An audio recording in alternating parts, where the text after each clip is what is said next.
do a sync already. Just say something. Sync in 3. But Sync. if we say sync out of sync, it doesn't sync. Oh, that's so Welcome. awkward. We're back. Every single episode I've done the same thing. That is going to get me. Your every light single is super bright. It reminds me of the very Men bright. in Black memory remover where you're literally going to forget everything. But we are back. We're back. Is it episode 7? It feels like episode 7. No, it's episode 3. No, it's episode 3. It's an afternoon session. It feels a lot different. What did you have for breakfast today? What do I have for breakfast? Oh, I've got this bad habit of jumping on toasties at the moment. I'm going a little bit gourmet with it too. Like homemade. I'm doing it myself, but I got to be careful of toasties. yeah. It's just too much carbs. Like my daughter loves a good toasty. Man, I just love cheese. So I made this beautiful breakfast for her the other day. This is the best thing about TikTok. You learn these new recipes. Got an air fryer. Yeah, nice. Cut up a banana, but when you cut it, you slice it almost like just a kutusa slice. Unfortunately, it's not a part of us today. We still have redders. Yeah. Nice little slice. Put on bread, but the bread you have to sort of French toast it with egg. Yeah, nice. Okay. On top, cinnamon inside the air fryer. Once it comes out, it is magnifique. You got a bit of like sweet and savory going on. I like that. Mate, That's nice. it is the best. Yeah, very cool. You got a little one, still not here. Not here yet. Still hasn't made its debut. Actually, you got to put my phone. Yeah, on. maybe get your phone ready. My phone's over here just in case my wife needs me to bring her chips and gravy. I'll keep it here. We should be right. So yeah, so how are you feeling? Good. I've had a fun week in football actually. I've been doing a lot of prep for the pop up in July, and just trying to bring something fun for the people. And I came across, obviously, I think some people might have seen on socials. This is football 2003. I'm sorry, this is the coolest game. I didn't play that one. I don't remember. Oh my god! So it's on PS2. Yeah, PS2. R2 button is deliberate dive or double footed tackle. If you make contact on the tackle, it's instant red card. Also has a glitch if you cross a ball from the halfway line, keeper drags it every set and into the goals. I mean, I remember that the old FIFA used to be able to hack the referee. Yeah. And then early day pairs, you can like play Raptors and Penguins and stuff. Like, do you remember that? I forgot about that. Actually, that's funny. I reckon we should do a react to one of those things. You know one what was day. good? I think it was FIFA 13. I'm going to say it had a creation center, and you could download like people's created squads. Yeah. I know this caused a lot of copyright issues and whatever, but there was some amazing squads. You could have Freddie Mercury in your team. There were so many really good ones. There was a stage where you could put NPL and even NSL teams. Like I remember Preston Lions, South Melbourne. This is football has an entire Australian league full of NSL clubs. I would love that. I think that's one thing I do love about Football Manager. I can't play Football Manager because I love the visual side of playing the game. Like I love being able to get angry and throw the remote. Well, with Football Manager, I almost feel like it's like making your own coffee. It's okay, but it's just not like ordering a coffee. I think that's just life in general. It's always better when someone else does it. Well, we're back with a new episode. We are. Should we do the boot thing first? I think we keep it a thing. We've obviously got the Adidas Predator Edge Showdown pack again with us, but this is an elite boot. Check this out. This is absolutely epic. Give me Beckham vibes, this one. 100%. Do you know what? The best thing about these Adidas designs, the new ones, like I love how the template can just be reimagined in many colors. Yeah. I'm not just saying that because I haven't purchased boots in a long time, and I always look at it. I know my budget at the moment is spent on my wife and daughter, but if I was to buy a boot, I definitely would buy this white one. I think with a white pair of socks, and if you're wearing it like a blue or a black sock, just that combination is perfect. The sock trend is funny though. Like you remember how there was like a phase where it was low socks, then high socks, then no shin guards, small shin guards, surfboards instead of shin guards. Like it's a bit of a thing. I like that, and I think there's the cut sock phase. Look at that! I'm trying to reflect it in the camera here. Yeah, it's got a nice little shine. It's got like little diamonds on it. We'll shoot some B-roll of the boot after for people to check out. I think we mentioned it previously. The Adidas stud pattern in one of the earlier episodes. I think it was Ep1. Really, really cool. Yeah, it's out there. Like you said, I think you remember you said something about running down the wing and someone chasing you with those in their face. So we had a giveaway. Yep. Obviously the other Predators that we had in episode 1. Yep. All you had to do was subscribe and comment to win these bad boys. And I think producer Mitch has a winner for us, which we're going to announce today. Producer Mitch, you can say that nice and loud. Let's go Tommaso. His name is Tommaso. Tommaso, congrats. Tommaso. Producer Tommaso. Mitch has chosen you. Yes. Please send us a DM. Nice. And we will holler back. Has he got a handle that we can Does he have a handle? announce? No, just Tommaso. Tommaso? Okay. No, congrats. That's amazing. That's it. Look, if you want to be a part of the future competitions and giveaways, there's always going to be, either kits, boots, whatever producer Mitch gets a budget for. But all you have to do is subscribe, like, comment, And honestly, That's if it. you make a presence well known, you will become a part of that family that we can, We need like a go-to like guest. Like I remember listening to Triple M Rush Hour and they had Yeah, like there's always that it was, one it was guy. like Gary from Caroline Springs and he like always used to call in like we If need your one of name's those people. Gary from Caroline Springs, please message us. Honestly, thank you so much to Tomas for being a part of the competition. Yeah, very As good. always, please join in with the podcast. And if he's Italian, I feel that pain that you're experiencing right now. Yes, there's the guy with the two first names as an Italian Australian. Hey, half. That's it. Now, today's topics are pretty simple. We've got a busy couple of weeks coming up, but there's a few things on our task here. Transfers are going to be a big thing at this time of the year. Yes, very big. What's one that stood out to you? Well, I guess the biggest that globally I think is Sadio Mane. Yeah. That A lot of is- salty tears going around Liverpool. It is. I don't know. It's a very funny situation that I feel like everyone adored him while he was at the club. Yeah. And, Liverpool fans in particular they'd love to make it known that they don't spend big money, they don't pay their players big wages. It's the fact that you play for Liverpool and that's the reason why you play there. Obviously, there's got to be a flaw to that, right? Like, so that theory can't always keep upholding. So, Mane moving to Bayern probably isn't that unrealistic. Look, I think the Mane transfer for an athlete like himself, it's, he's deserved that move. He's got that. He's worked hard. But I feel like Liverpool supporters make out as if he's the Lord's saviour in many ways. Like, Salah leaving, he's done his part. I think their biggest transfer loss for them was Suarez back in the days. Like, Oh, yeah. but I still don't think Mane was that sort of... He was a great player for the club, but I honestly feel like Liverpool can easily replace. Well, I feel like there's a whole perspective shift, right? Because you've got Suarez, who's an amazing player in a rubbish team. Yeah. Rubbish loosely, because they're obviously still professionals, but in an average team. And Mane, who's a good player in a very good team. That's exactly what I mean. I feel like the loss of Mane doesn't affect the club as much as the loss that Suarez did. No. And I think even Torres at the early stages. And Yeah. don't get me wrong, I'm a United supporter, so looking at Liverpool losing players like that, to me it's a positive, but they've made some good signings. I feel like we shit on Liverpool a lot. No, we've got. Come on, there's always one team we hate. And it's There's always, definitely is. and I think that's universal. But I for think us. when it comes to transfers, Haaland moving on to Man City is a Yeah. big, Very a big. big acquisition for the club. Mane joining Bayern, like he's going to a league, and again, don't always use those terms where it's like the Farmers League. We did talk obviously about that, that. But I think when it comes to the German league and his style of football, it's going to be massive. But does that move to Bayern open the door for someone like Lewandowski to move away? Well, you would assume so. Like I know Mane can play anywhere across the front third, right? So he's played, depending on where Liverpool needed him in the past. He's played up top. Yeah. He's played out on the left. He's played even on the right. I think more so to the left hand side from what I've seen. I don't know. I don't see them signing Mane as a striker. I don't know, or a centre forward. I feel like that's a bit of a strange move, especially when they've played a system with a big, powerful, traditional number 9 for so long. Maybe there's something else in the works for them. There might be, but I don't think that's The going one to be thing I'm their excited about Mane moving to Bayern is, you know how every player that goes to Bayern they end up being jacked. Yeah. Like I think it was Leon Goretzka, Goretzka, and even Emre Can. Yes. When they went to Bayern Munich, they were like jacked. absolute beast. Was Emre Can went? Yeah, he went to Bayern. No, he went to Dortmund. Dortmund, yeah. it was like vice- I think he's played. I think it was Goretzka and a few other players. Goretzka Just definitely. He was like one massive pre-season beast. It was killer, almost yeah. like Dragon Ball Z characters going from evolution to evolution. But Yes. I would love to see Mane. I know he's a pretty physical player in a sense of his physique. Yeah. But for his size, it's going to be pretty crazy to see what the background stuff It'll be do like to a him. miniature Adama Traore. Like he would just be absolutely Mate. jacked. Yeah, I forget how big Adama Traore is. But Yeah. look, his move to Bayern definitely opens the door for Lewandowski moving over to Barca or wherever. I don't know. Do you see that happening?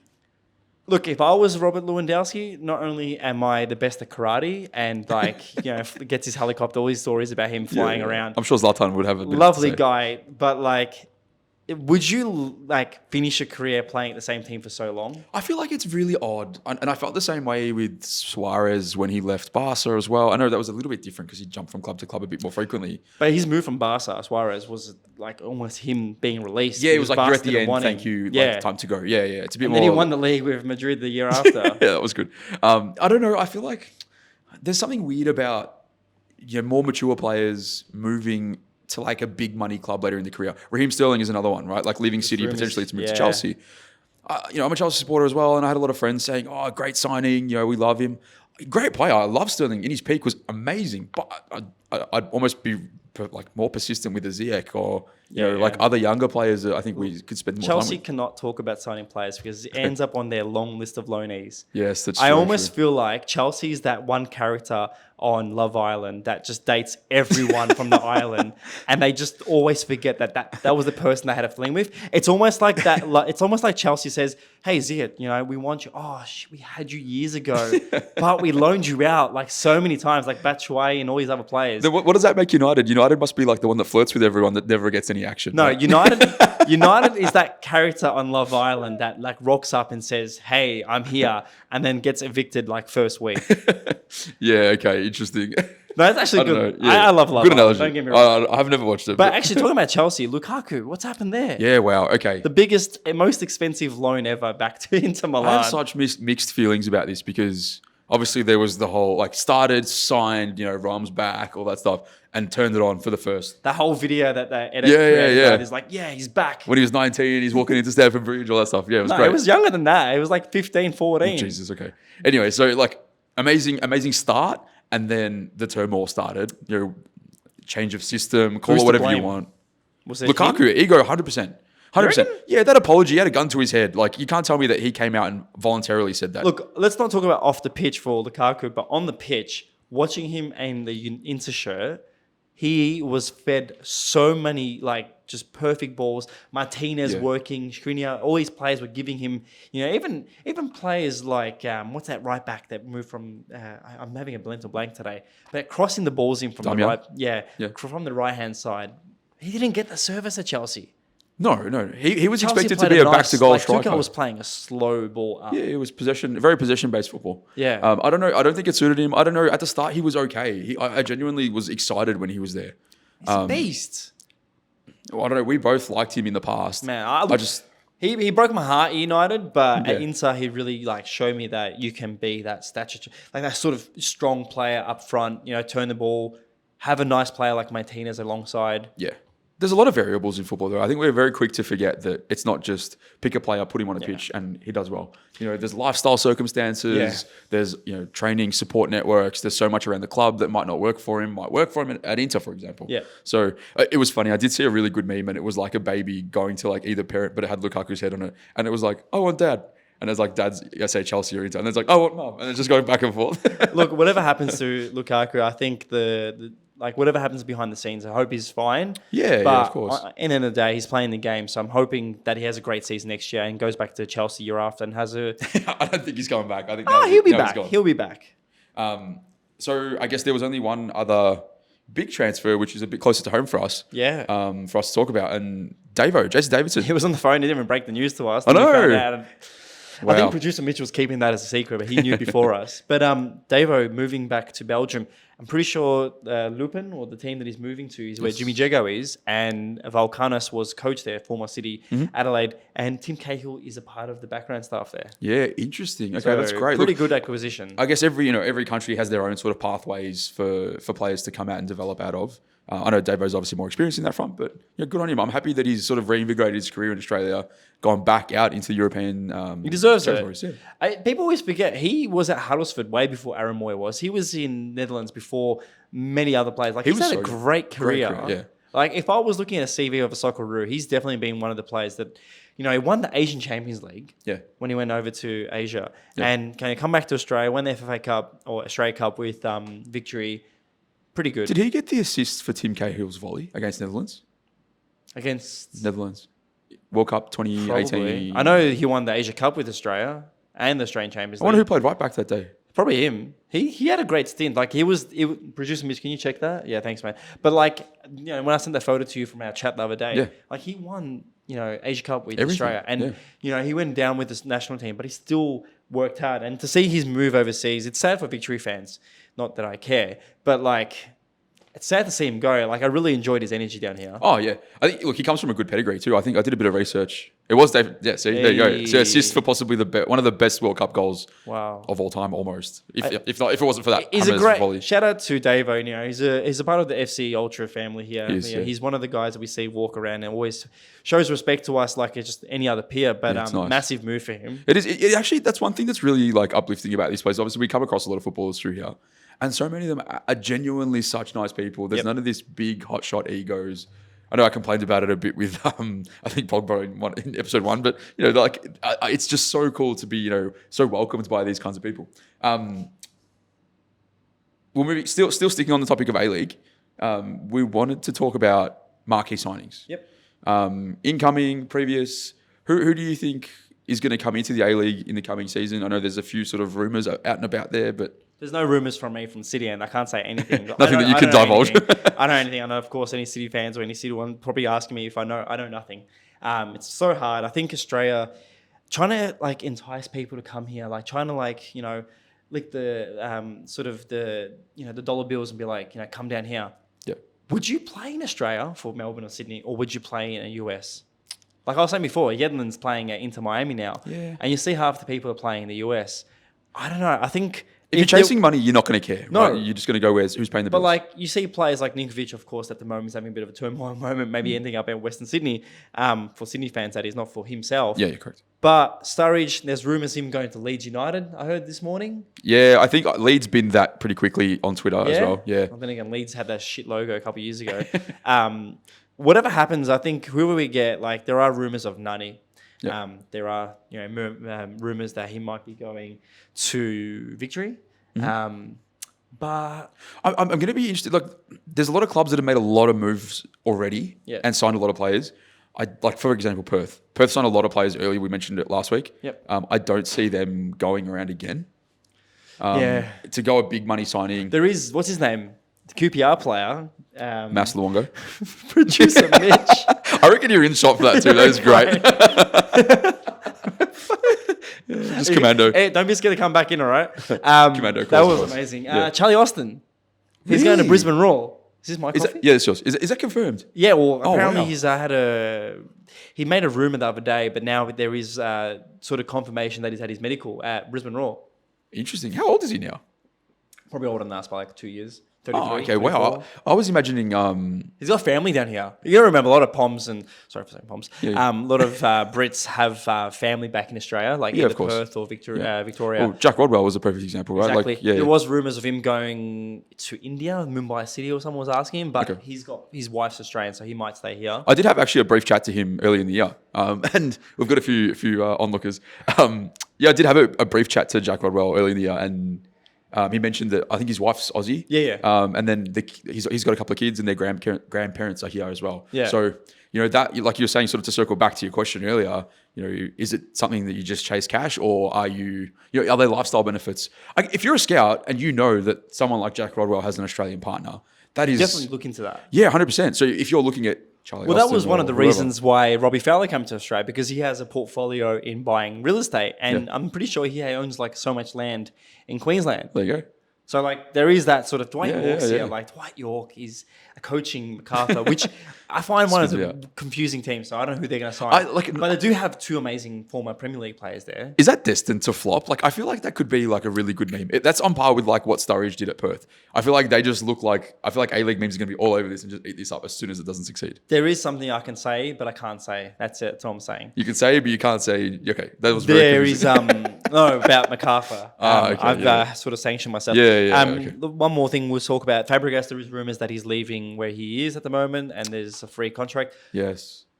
Again, Not happening. I'm telling you now, not happening. If I was Fabregas, towards the end of my career, I've got a young family, I'd rather take him somewhere warm like Los Angeles, or somewhere beautiful like You hit the nail on the head. Miami or something. It's a family. 1 year maybe. Into Miami, Messi's getting that Deal. component of it. Yeah. Yeah. So as a part of the contract, he's part owner of the club. Yeah. From what I've understood, I think there's a bit of a handshake agreement between Messi, Suarez, and Fabregas. Best buddies, and I think they're all going to end up there at some point. And I have a feeling Messi's going to be paying them all three of them. Yeah, that's it. There is no chance that we'll see any big dogs this season, but the last season of the A-League was pretty good, and I think there's going to be a fluctuation of agents bringing their players here. Possibly. Who, out of all the marquees to come to the A-League so far, who has been two questions? Who has been your favourite, and who has been the best? Because I know that can be very different. Ooh, that's a tough one. And I know think my you can be biased. favorite has to be what's his name? Played in Newcastle, and KSI. At least I love making jokes of him. big, tall, played for Liverpool. Heskey. Emil Heskey. For me, Favourite. I regret not seeing him live. That was before I worked for Heart or City, Yeah, so yeah. I didn't really get to enjoy his presence. But he's definitely my favourite. Who? Heskey. Heskey. Oh my god. Just personal favourite, nothing to do with the A-League. Nothing to do with ability. But I think the best sort of connection to Australian footballers and stuff definitely would be Del Piero. yeah, of course. He's the benchmark. I think so. Yeah, I think there's not many. Wherever he went, Italians went, non-Italians went, Europeans went. Everyone enjoyed him. I think he was good for the game here. He came at a good time. He played his game. Yeah, I'm sure Juventus did a stint here before he left as well. Yeah. And I wonder if that was sort of like a gateway into that happening. For me, I'm thinking Romario would have been my favorite. Yeah, I because always he was forget about him. amazing. But I feel like they just didn't capitalize on him enough. Yep. He was really old when he came. Just I think he was messaging the over lads while we 40. talk. I'm listening. That's fine. He didn't come. Yeah, he came too late. I think he was a bit too far on in his career, but still so cool to have someone like him. But I think Sinjano. Shinji was. Yeah. Oh man, he was good. Like he was probably late 30s. I think when he signed. Yeah. Possibly even 40. Still played his part. Man, that chip that he scored. I think it was his first A-League goal as well.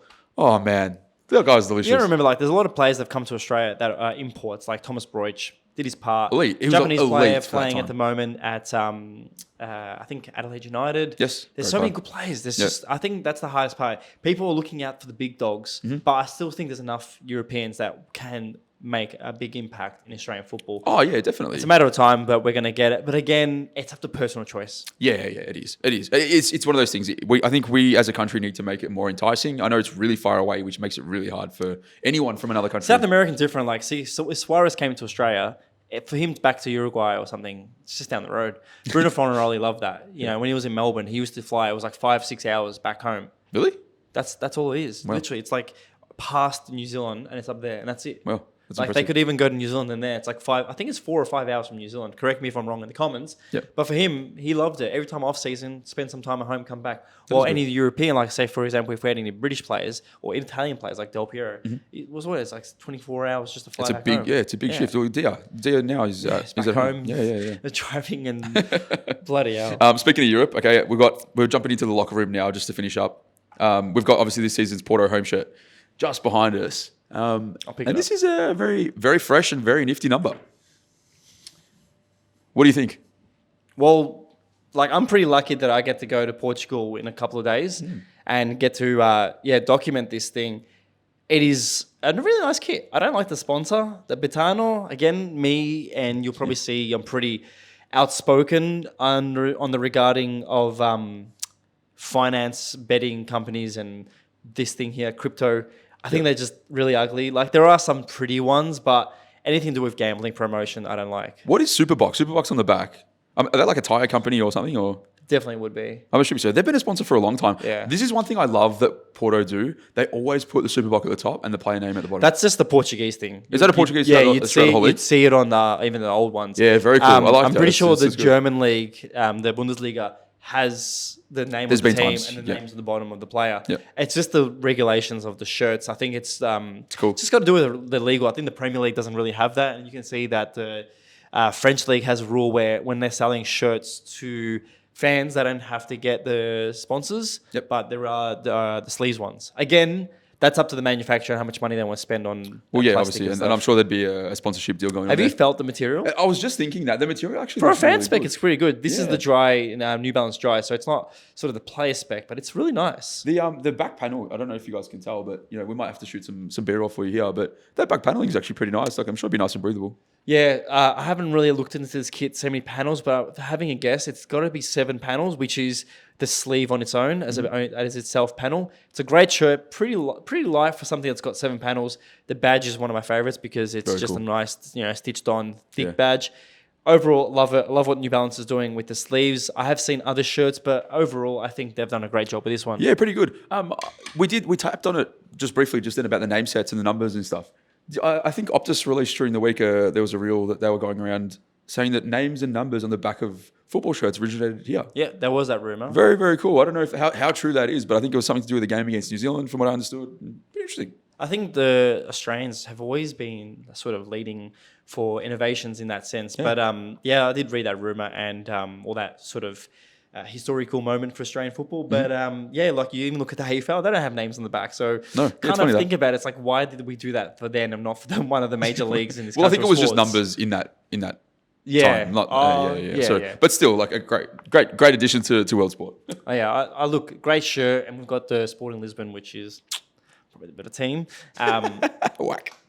Yeah, so that's about it. We've got a few more topics, but I think we've got a couple of busy days. We do. We've got a live events today, so look out for that. There is going to be future events. Who do you have on tonight?